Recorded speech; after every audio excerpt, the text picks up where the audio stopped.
LeBron James and Anthony Davis, you would say that they're the best duo. But the reality here is that Joel Embiid is the MVP, 2/3 through the NBA season. This guy is putting up 29 points per game, 11 rebounds a game, and there's no area of the floor, both offensively and defensively, that he has not dominated. Off the dribble, hitting mid-range, the Hakeem dream shake he has in the post, reading the double team, knocking down threes, diving on the floor for loose balls. All right, now you pair him with James Harden, who, mind you, when we talk about Philly, we've always been saying we need that guard that can pair perfectly with Joel Embiid for them to really be contenders and get the ghost of playoffs pass off their back. Well, they've got a guard that is a former MVP. I know a lot of people are going to say he's having a down year, but imagine your down year being 20-8. And we love when James Harden plays motivated. We've seen what he's able to do, turn into that MVP in Houston. We saw, glimpses, but then there was a lot of complications in Brooklyn. This 1-2 punch where the NBA is really played in the pick and roll. If James comes with his A game and Joel Embiid stays healthy and keeps doing what he's doing, this should be the best 1-2 tandem, considering that LeBron James and AD removed from contention based on, the lack of AD's health. Chris Paul, Devin Booker, two guards, but I see an area where every aspect of the game is touched, and that's in Philly. See, Shanae, I love this argument right now because you said an operative word.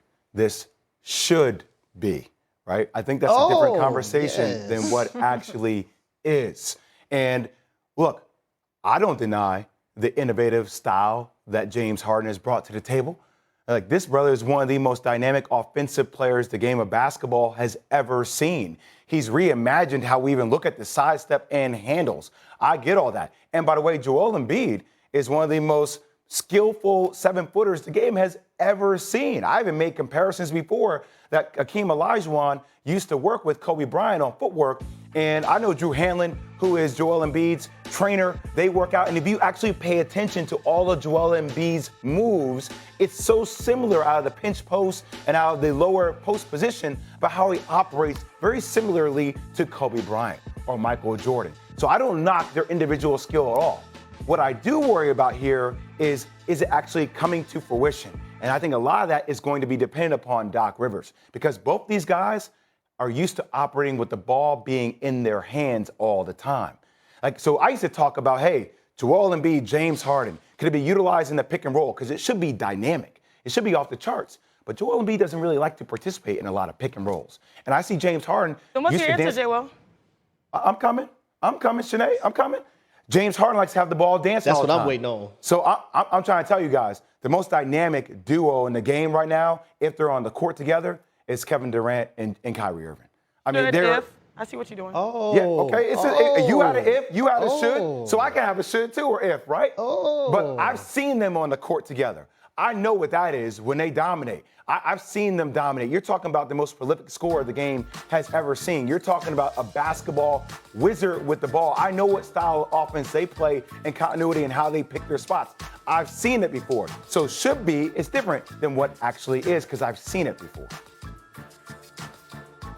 Okay, here we go. I'm disappointed in both of y'all. I'm disappointed in you, Tanae. I'm disappointed in you, J. Will. Let me tell you why. Tanae, you said if, should.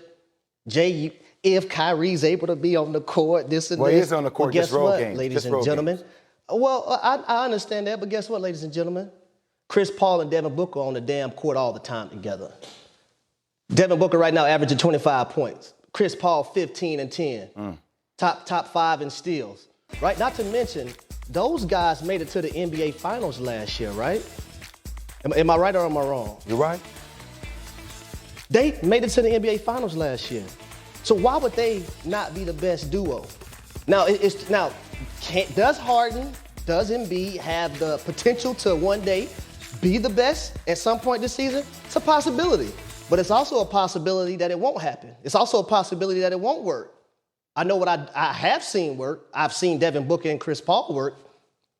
I've seen Chris Paul get that ball to Devin Booker in the sweet spot. I've seen Chris Paul make a difference with leadership on that team, right? And it all started back when they was in the bubble, right? That team they finished off the season very, very well. So they came in last year saying, you know what? I think we can be great. Chris Paul came on that team, showed his leadership, got them to the finals. Now, let me tell you the difference between this year. They know they can be great. So their mindset is different. So I like Chris Paul and Devin Booker. Not to mention, they have the best record in the NBA. Not just the West, they have the best record in the NBA right now. Harry, I think your argument really applies to Jay Will because when we're talking about backcourts, no one has been more dominant consistently than that Phoenix Suns backcourt, and they have players that are available to play most games. I think Chris Paul's only missed like 1 or 2 games so far this season. Devin Booker has flown under the radar, but both of them have done tremendous things. But that, to me, is where it pertains, the backcourt. KD, Kyrie, we have not seen much of that so far this season. And so that's why when I'm thinking of Joel Embiid and James Harden, yes, we have not seen it actualize yet, but right now you have probably the most dominant player in the NBA apart from Giannis and Ja. But the realism is that, Joel is putting his team on his back. I think they're 5th in the East. Now he got better with having James Harden. And I know you saw James Harden and those pictures coming from Philly and how he's cheesing and how he's working out. Like, you can tell that there's going to be a push happening through Philly in a way that we saw a push very similar to what, with Phoenix. My answer is, a duo that if you're going to take 2-on-2, that can dominate all aspects of the game, offensively and defensively. And to me, that is the 1-2 punch of a point guard that has size, that is a scorer, and a center that is rewriting the rules and skill levels of centers to come. Have you been swayed in any way by either of those poignant arguments? I mean, Chanae is starting to get me a little bit. I felt You're starting to get me a little bit, Chanae. You know why? Because I know what Joel Embiid could be. I just wonder if it can all come together. I know what James Harden is too. But it could be. I know, but what it could be, Harry, is different. It could be very different. And I feel like I know what CP3 and Devin Booker are. I will say this. I'm very excited for what's happening in Brooklyn. I think Ben Simmons, we also saw him smile. He's come back in front of public. He's speaking about his issues, both personal and professional. So, yes, we have probably like one of the best rivalries from new players being available. Sure. That, we won as the NBA overall. These playoffs are going to be ridiculous. We're up against it. We have to leave it there. Sorry, Harry. We got to leave it there right now. But speaking of smiling, Matthew Stafford certainly smiling. Letting his hair down. Did you all see him?